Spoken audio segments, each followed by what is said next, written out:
Assalamualaikum warahmatullahi wabarakatuh. Kami dari kelompok 13 akan mempresentasikan hasil kerja kami yang beranggotakan saya Insana Nisa dan Abda Ijasola.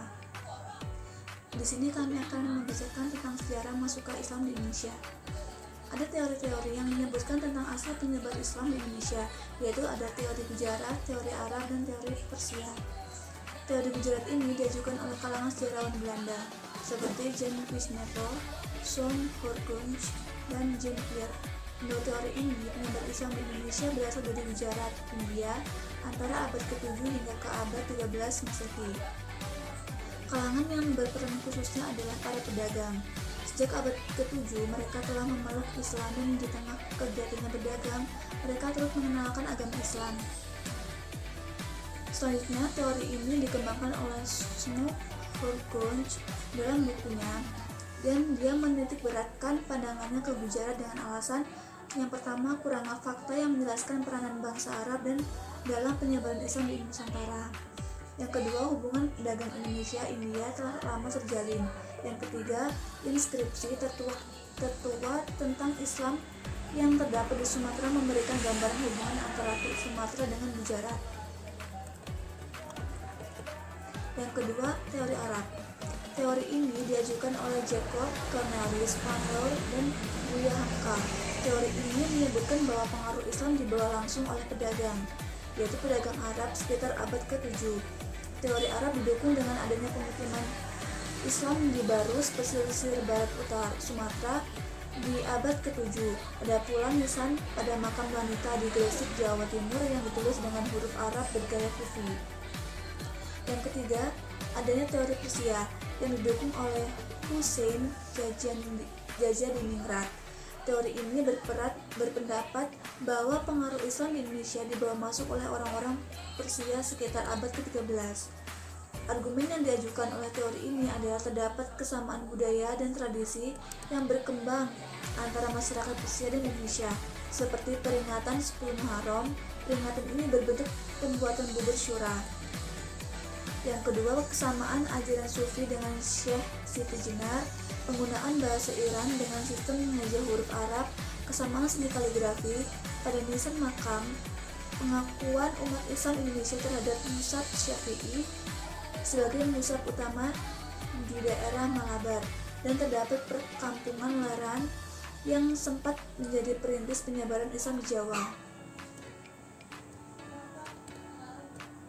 Perkembangan agama Islam di Indonesia semakin pesat dengan berdirinya kerajaan-kerajaan Islam. Perkembangan kerajaan Islam di Indonesia berlangsung antara abad ke-13 hingga abad ke-18. Kerajaan tersebut dapat dibagi berdasarkan lokasi pusat pemerintahan mereka, yaitu Sumatera, Jawa, Sulawesi, dan Maluku. Kerajaan Islam didirikan pertama kali ada Kerajaan Perlak.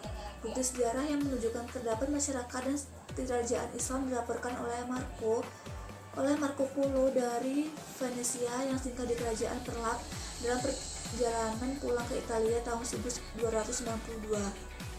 Di Perlak, Marco Polo juga menjumpai adanya penduduk yang telah memeluk Islam dan pedagang Islam dari India yang menyebarkan agama Islam.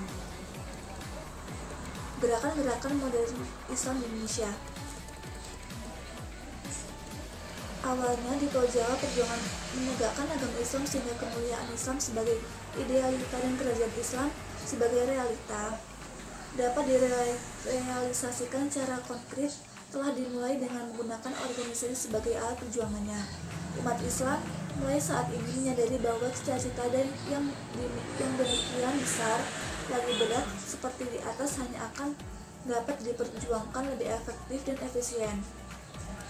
Maka bermuncullah berbagai gerakan pembaruan dalam Islam, bagi yang bergerak dalam bidang politik kenegaraan seperti Partai Serikat Islam, Partai Islam Indonesia, Partai Islam Masyumi, Partai Muslim Indonesia, maupun yang bergerak dalam bidang sosial kemasyarakatan seperti Al-Islah wal Irsyad atau terkenal dengan nama Al-Irsyad, Persatuan Indonesia atau Persis, dan Muhammadiyah. Sungguhnya dua pola perjuangan seperti di atas telah ada blueprint atau cetak birunya sebagai yang telah dirintis oleh gerakan Salafiyah yang ditokohi oleh Jamaluddin Al-Afghani dan Muhammad Abduh. Sebagaimana telah dimaklumi bahwa kalau teori perjuangan Jamaluddin al-Afghani lebih dititik beratkan untuk merebut dan menguasai berbagai lembaga kenegaraan, terutama lembaga legislatif. Dan karena saat Al-Ghazali menegaskan pendiriannya, seperti negeri-negeri Islam di seluruh dunia masih dicengkram oleh kaum penjajah, maka untuk melaksanakan cita-citanya tersebut, jalan yang pertama kali harus ditempuh oleh negeri Islam adalah berjuang untuk mengusir kaum penjajah.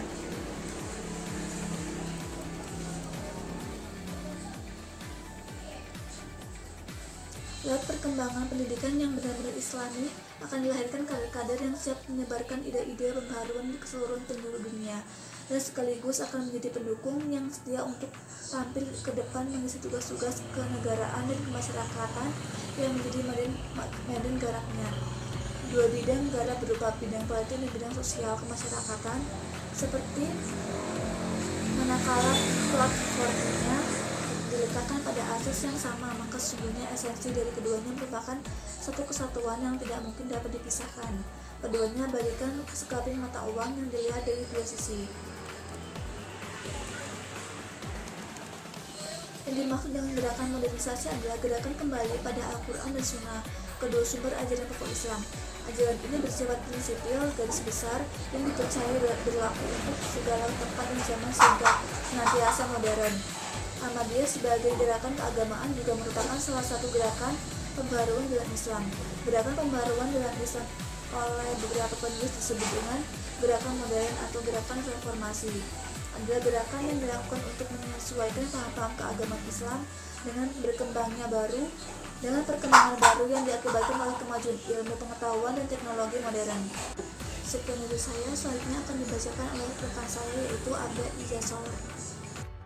Assalamualaikum warahmatullahi wabarakatuh. Perkenalkan, saya Abda Izasola. Di sini saya akan melanjutkan presentasi dari teman saya sebelumnya yaitu Insani Lintang Mahesa. Di sini saya akan menjelaskan tentang keberhasilan Islamisasi di Indonesia serta peran dan kedudukan Islam dalam Negara Kesatuan Republik Indonesia. Baiklah, langsung saja. Pertama, di sini saya akan menjelaskan keberhasilan Islamisasi di Indonesia. Keberhasilan Islamisasi di Indonesia tidak lepas dari penyebaran, pertumbuhan, serta pengaruh kebudayaan Islam di Indonesia yang terletak pada pundak ulama. Ulama serta para mubalik yang telah dibentuk menjadi kader-kader untuk penyiaran agama Islam ini akan ditugaskan ke berbagai daerah di seluruh pelosok Nusantara untuk menyampaikan ajaran-ajaran Islam. Cara ini dilakukan dalam lembaga pendidikan Islam yang dikenal seperti pesantren, dayah di Aceh, dan surau di Minangkabau.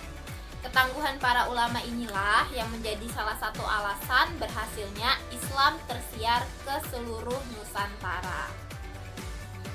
Selanjutnya, keberhasilan Islamisasi di Indonesia menghasilkan banyak sekali kebudayaan baru yang awalnya berasal dari kebudayaan asli Indonesia itu sendiri.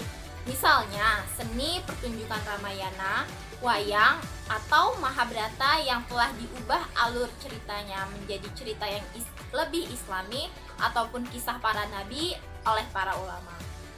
Selanjutnya, keberhasilan Islamisasi di Indonesia ini menghasilkan bangunan arsitektur bercorak islami seperti masjid yang memiliki kubah-kubah unik tersendiri yang mencorakkan keislamisasian.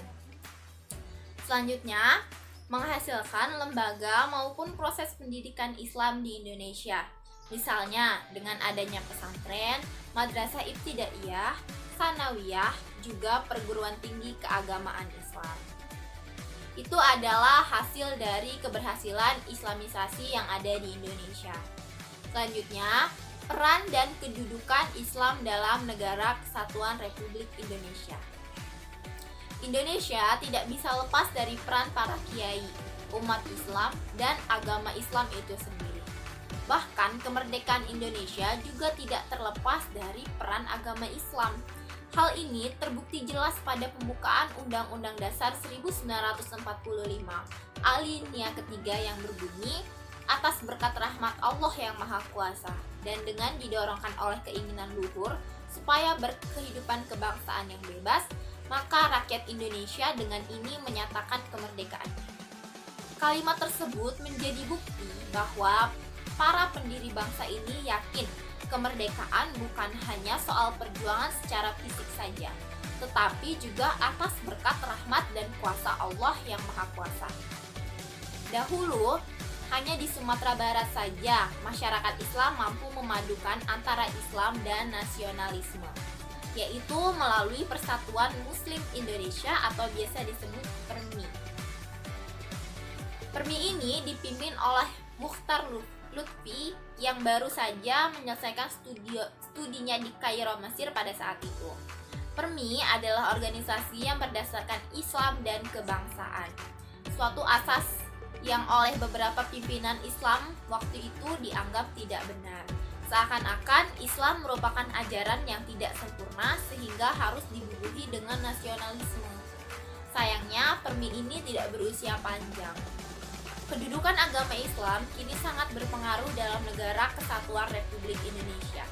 Contoh nyata yang dapat kita lihat adalah penerapan hukum Islam yang kini memiliki kedudukan tersendiri bagi masyarakat Muslim di Indonesia. Hukum Islam terlihat dari dua sisi.